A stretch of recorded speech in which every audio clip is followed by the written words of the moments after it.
Hi guys, so this is the last video of this class. We're going to cover section 10.6, which is applications of quadratic equations. So really there's not a lot of new material in this section. It's mainly just working through some word problems where we have to solve quadratic equations, right? Example 1, we have this scenario where the product of two consecutive odd integers is 9 more than 10 times a small integer. Find the pair of integers, right? So when I teach a problem that deals with this kind of phenomena, I'd like to just think about for a moment, like what are consecutive odd integers and how do they relate to one another, right? So for example, 1, 3, 5, 7 are all odd integers, right? So remember, integers are numbers that fit into this pattern.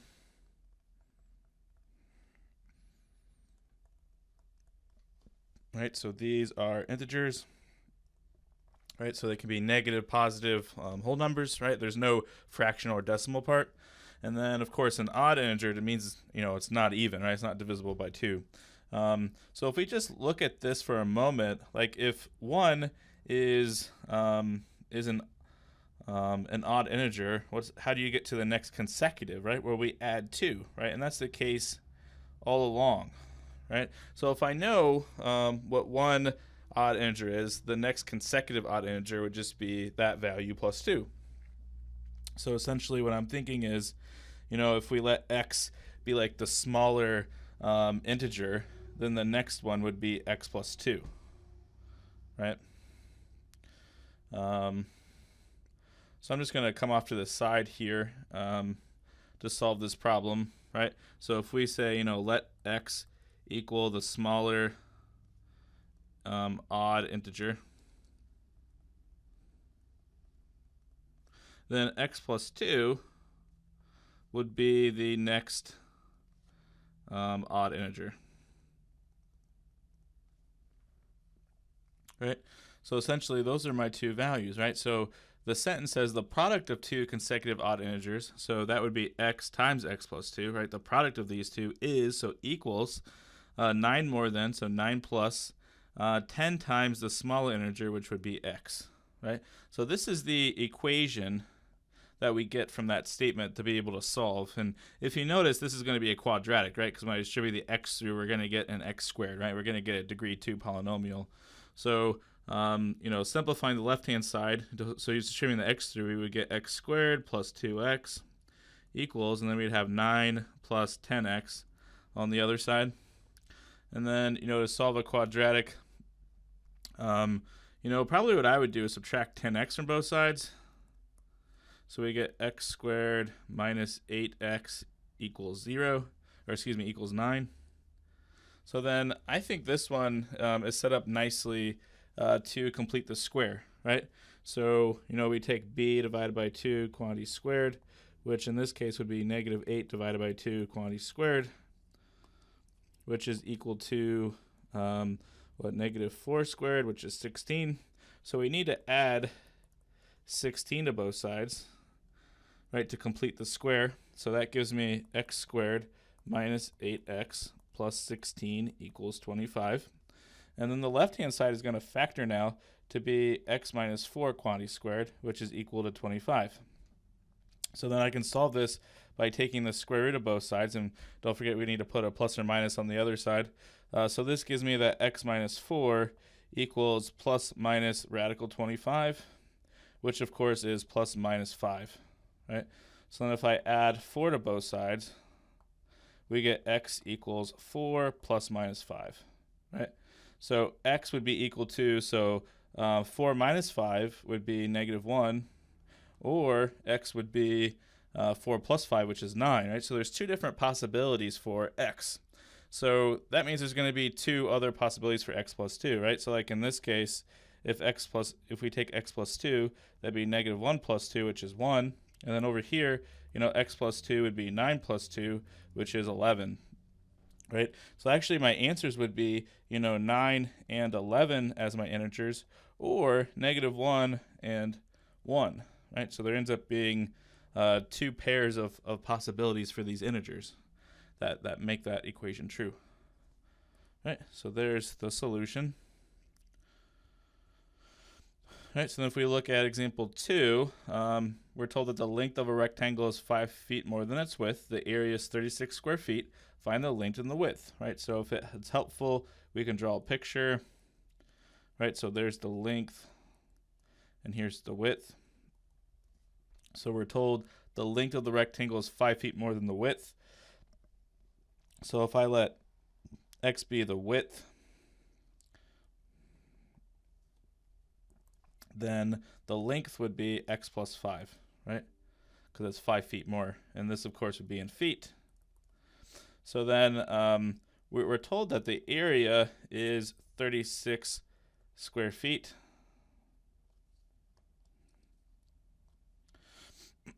Right? And area is equal to, length times width. So if I just plug these values in, we'd have 36 equals. The length was x plus 5. And the width was x. And then I can distribute the x through. So I get x squared plus 5x on the right side. And then I can subtract 36 from both sides to get 0 equals x squared plus 5x minus 36. All right? And this will actually factor. This factors to be x plus 9 times x minus 4. Right, so of course, if you can factor, that makes life a lot easier. So, using the multiplication property of 0, that would work, or the zero factor theorem, right? We would get that x plus 9 equals 0, or x minus 4 is equal to 0. So if I subtract 9 from both sides, I get x equals negative 9, or if I add 4 to both sides over here, we get x equals 4. Right, so it's implied. There's an implied domain that x has to be greater than 0, right? Because we're dealing with length of a rectangle. So the x value actually represents the width of the rectangle. So that's a measurement, right? So in other words, this one doesn't work, right? We can't have a negative measurement. So then, x equals 4 feet is the width. So then x plus 5, which would be 4 plus 5 equals 9 feet. That's the length of the rectangle. Right? So we're able to get those. Right? So then moving on to example 3. Example 3 is an object is launched into the air from the ground, and its height is given by the equation h equals negative 16t squared plus 144t, where h is the height in feet after t seconds. Find the time required for the object to hit the ground, right? So if an object is hitting the ground, it's important to note that the height would be 0, right? Because, if here's the ground, here's the object, right? Then this distance here, that's what h is, right? The height from the ground. So in other words, when it hits the ground, the object's on the ground, so the height is 0, right? So if you plug this in, we get 0 equals negative 16t squared plus 144t, and we're trying to solve for t, solve for the time, right? So this one you can solve pretty easy by factoring as well.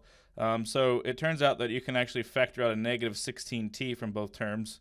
So this leaves you with,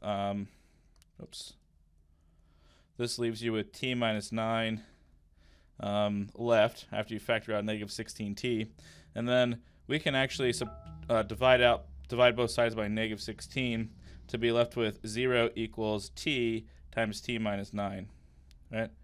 So in other words, to solve this using the zero factor theorem, t would have to equal 0, or t minus 9 would have to equal 0. So if I add 9 to both sides, we get t equals 9 seconds. Right, so this t equals 0 seconds, that would be like when it's starting, right? So we would throw that out, right? And the answer would be 9 seconds, right? So the object is going to hit the ground after 9 seconds, right? So in other words, here's the ground, here's the object, it's being launched, and then it's hitting the ground here, at t equals 9, and t equals 0 is where it initially started on the ground. Right. So of course it's on the ground at that, but we throw that out because that's not when it's hitting the ground. That's when it's starting out on the ground. right? So then the next concept is using Pythagorean theorem. So I just want to review real quick the Pythagorean theorem. So it's important to note that the Pythagorean theorem only works for right triangles. And you've probably seen it something like this, where you get a squared plus b squared equals c squared, right? So that's a good way to remember it. But more importantly, conceptually, because the a, b, and c could be different values. So the two measurements that touch the 90-degree angle of the right triangle, we call those legs. And then the longest side, the side that's across from the 90-degree angle, we call that the hypotenuse, right?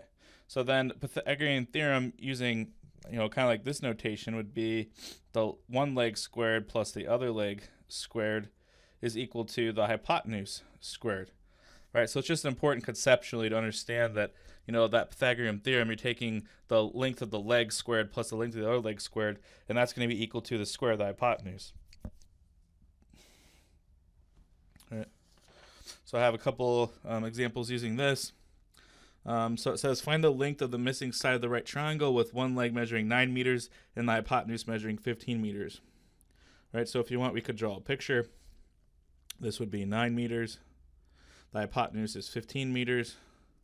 And this would be x meters, right? We don't know this side. So to get an equation, we would have x squared plus 9 squared equals 15 squared, which this gives me x squared plus 81 equals, so 15 squared is what, 225. And then subtracting 81 from both sides, I get x squared equals 144. And then we take the square root of both sides, and this would be the square root of 144, which is equal to 12, right? 12 meters. Right, and it's important here, typically I would put a plus or minus on this side, but since I know I'm measuring that this is a distance, I'm only taking the positive square root, right? So given this application, we're only taking the positive square root, or the principal root, but it's important to understand that, in general, if I just had this equation, no context, then this would actually be plus minus 12, right? But, this is in general. But over here, this is, in context of the problem, right? So make sure you understand that difference, right? Because x has to be greater than 0, right? Is the big thing here, right? And then so the last one that I want to work through with you. So we have a 5-yard ladder leans against a wall. So I recommend drawing a picture, right? And typically it's safe to assume that a wall is 90-degree angle with the floor, in other words, perpendicular with the floor. We'd hope that that's true, right? So the wall standing straight up. And then we have a ladder leaning up against. So this is the wall, and this is, the ground. So we're told the distance from the bottom of the wall to the top of the ladder is 1 yard more than the distance from the bottom of the wall to the bottom of the ladder, right? So if I let this be x, then this would be x plus 1, right? And these would be in yards, right? Just pulling that information out. And then we already know the ladder is 5 yards in length, right? So just conceptually, something that you should note is that the hypotenuse should be the longest side. So x and x plus 1 should be less than 5, right, when you're solving this. So then, to get an equation from this, we could just use the Pythagorean theorem. So we would get x squared plus x plus 1 squared equals 5 squared. So then we get x squared plus, and then this would be x plus 1 times x plus 1 equals, so 5 squared is 25. And then so multiplying x plus 1 times x plus 1, that gives me x squared plus x plus 1 equals 25. And then I can combine like terms, so I get 2x squared plus 2x, plus 1 equals 25. I can subtract 25 from both sides. So I get 2x squared plus 2x minus 24 equals 0. Notice now I could factor out a 2 out of everything. And then I could divide both sides by 2. So I'm left with x squared plus x minus 12 equals 0. And then this will actually factor. So this would be x plus 4, x minus 3 equals 0, right? So then using the zero factor theorem, we would know that x plus 4 would have to be 0, or x minus 3 equals 0. So solving for x, solving each of these for x, we get that x equals -4 or x equals 3, right? So obviously, you know, looking at this, right, x has to be bigger than 0, right, because it's a length. So this guy we're going to throw out. So that's my possibility for x. And then the other leg is x plus 1. So that's 4. And these are both yards, right? So those are the two legs that we were trying to find, right? All right, so that's all I have for this section. So so what you have left to do is take midterm 3 and then the final exam. Really, you know, those are the two big things left. You still have a quiz and some homeworks left. So, you know, make sure you let me know if you have any questions. It was great having you this semester. Make sure you let me know if you have questions. I'm happy to help. Thanks.